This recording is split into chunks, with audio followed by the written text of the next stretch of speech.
ever pay for an oil change again on your Porsche 911 996.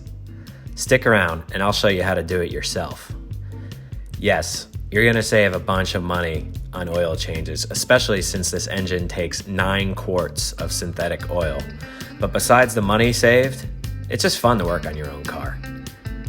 Because of the orientation of the rear engine in the Porsche, oil changes on this car are incredibly easy to do. You can do this yourself with little to no experience. Let me show you how. Okay, so this is everything you're going to need to do this job. We've got 9 quarts of Mobil 1 synthetic 0W40. This is what they recommend. The car is going to take 8.75 quarts. So you can get a 5 quart and 4 of the small. Something to put the oil into that you're going to drain from the vehicle. New oil filter. This is what they recommend. A socket set to remove the oil pan cover. Some plastic to protect the floor in case you spill some oil. And oil filter remover clamp. Not sure the name of that, but I'll put a link for all this stuff in the description below in case you don't have it. Once you have this stuff, then all you need to do is buy the oil and the filter each time you change your oil. So it's really worth it to invest. The other thing you're going to need is something just to raise the vehicle up a little bit. Really only need to raise it 2 to 3 inches off the ground. And you can also just use some scraps of wood like this. Kind of stack them up. So first thing you're going to want to do is start the engine. Get the oil temperature up to operating temperature, and that's going to help it drain out by warming it up. So I'll do that and then we'll get started.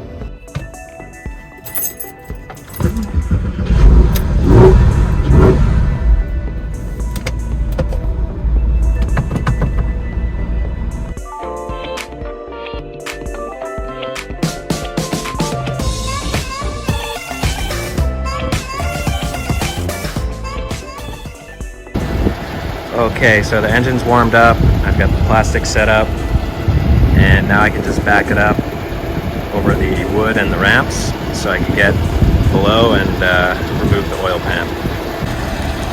Okay, so we don't need to go all the way up onto these things, we just need a couple inches, so we're just going to go about up to around here. And you can see in the front, you want to raise the front too, because if you just raise the back, you may not drain all the oil if the back's raised up. So you want, if anything, you want to be tilting down in the back. So you want to make sure you raise the front too, or do this on kind of like a downhill. So when you raise the rear, you're still level, which is the situation I got here. So I just added 3 pieces of this plywood, and you can see it kind of steps up. So now I'm just going to, and I have the same thing on the other side. Now I'm just going to move the car forward a couple inches, maybe a foot, get a little bit of momentum, and try and land right up here.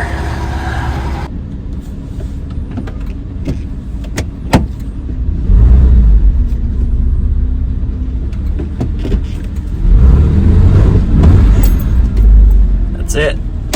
Good enough. So that's basically all we needed. In fact, I probably went a little bit too far. So I'm just gonna go back in the car, release the e-brake, just so I come down maybe an inch or so.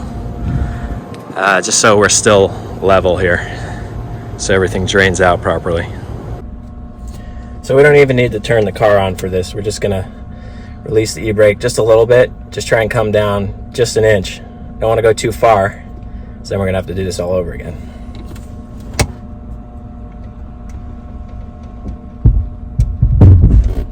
Right there, that should be it. Let's go check it outside.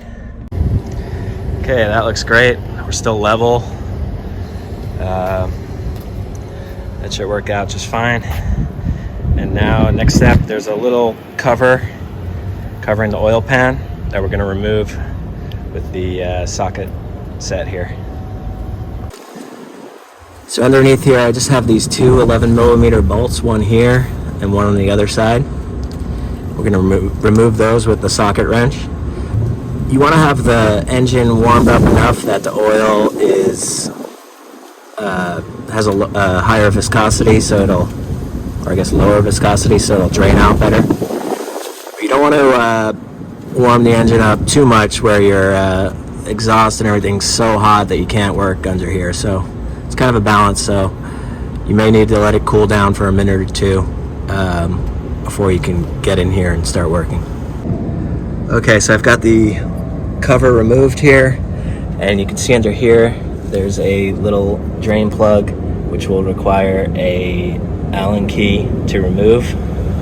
I forgot to mention that earlier, so you are also going to need a Allen key for that. But before we do that, we're going to put our drain pan below here so we can catch this. Okay, I've got the pan underneath, and this is going to be an 8mm Allen here. Just like that. And you can see the oil pan has this mesh here, so if you drop the drain plug down, it's not going to fall in the bucket of oil. It'll stay up top here, so you can grab it after. But before we remove this plug, we have to open the fill cap up above so that the pressure can release. So we just need to remove the cap here. We'll set that aside. Everything should drain out nicely now.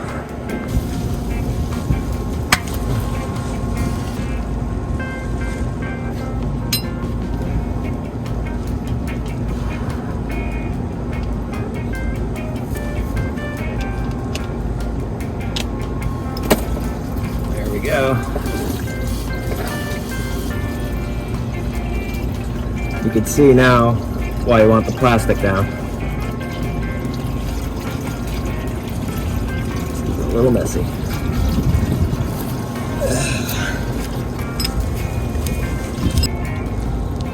It's going to take a few minutes for this to fully drain. You just got to be patient and just let it all go out. Okay, so I just added a second little pan here to catch the rest of these little drippings. The next step is to remove the old oil filter. So I want to put the drain pan underneath for that, because a whole bunch of oil is going to come out when you remove that as well. So for that, we're going to need our oil filter removal tool. So the oil filter is right here. There we go. Once it breaks loose, it's pretty easy.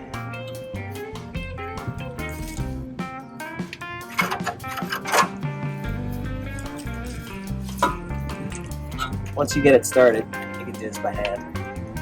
Well, make sure that oil's not too hot so it doesn't burn you.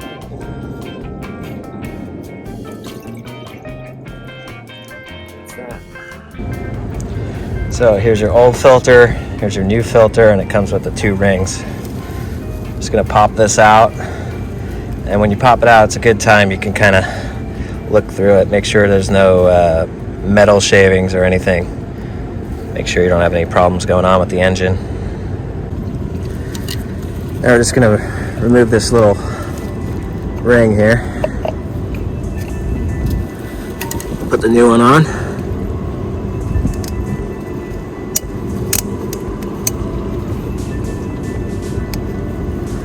Like so. It's all cleaned up. Take the new oil filter. Snap it in like that. That's it. It's ready to screw back on.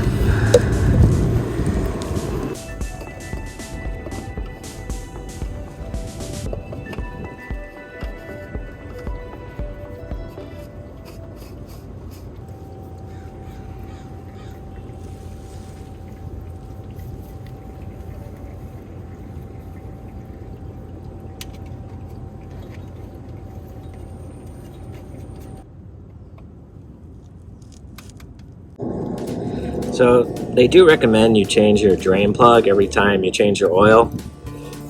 I'm not sure that's really necessary. This is the third time I've changed the oil with this drain plug and it's never leaked. So if it's not leaking, I don't think it's really a problem. But if you want, you can go ahead and change your drain plug. I don't think it's necessary. Now that that's pretty much all drained out, I can put the drain plug back in first.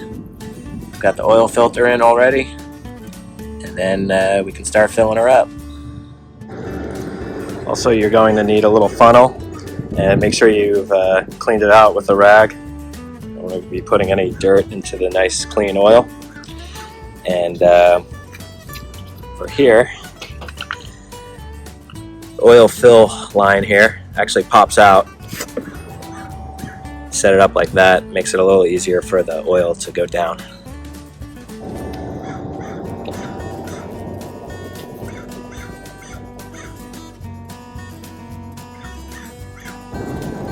So after we've got our first one in, we can go below and just make sure we don't have any leaks.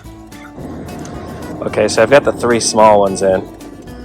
So next I want to put the 5 quarts in. That'll make 8, and then I'll just need 3/4 of a small one. That one over there. But it's kind of hard to pour from the 5-quart tank when it's full. So I'm going to pour 1 quart into one of these, pour that in, and there'll be 4 quarts left in there, and it'll be a little bit easier to pour from that. Okay, 8 quarts are in.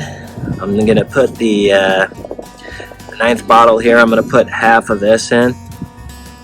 They recommend 8.75, so I'm going to put 8.5 in for now. I'll put the oil pan cover back on, start the car up, pull it off the blocks here so it's nice and level. Then we'll check the oil level and probably add another quarter of the bottle in there to finish it off. And that's it, you're done. So the car also has this electronic oil level reader. I don't trust it too much. I like to check it out, but I also like to rely on the dipstick to know for sure. So you can see after 8.5 quarts, it needs a little more, so we're gonna add 1/4 more of a quart and see what that looks like. So of course, before you check the oil level, you would have needed to start the engine. So I did start the engine to move it off the blocks already. So that shouldn't be an issue. Okay, so I added another 1/4 of a quart. Now we'll start it up. Let it run for a second.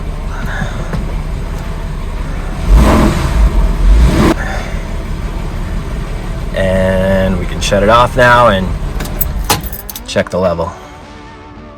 So grab a paper towel, dipsticks right here. Clean it off first. And stick it back in. Dip it in there a few times. And check the level. Looks pretty good. So you just want to be in between the somewhere between the 2 dots here. And I was right about here. So just gonna double check that one more time.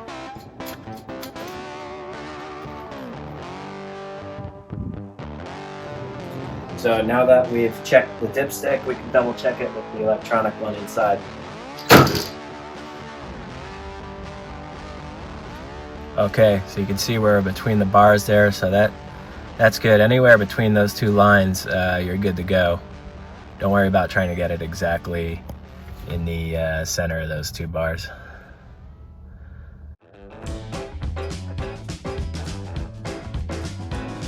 And that's it. You're done. As you can see, this was a really easy job that anyone can do. I'm going to be making a bunch more Porsche videos in the future, including a long-term review of my 996, a total cost of ownership video, how I installed Bluetooth on this 996, and how I installed a short shifter that has a really direct gated feel. So please like and subscribe so you don't miss out on the future videos.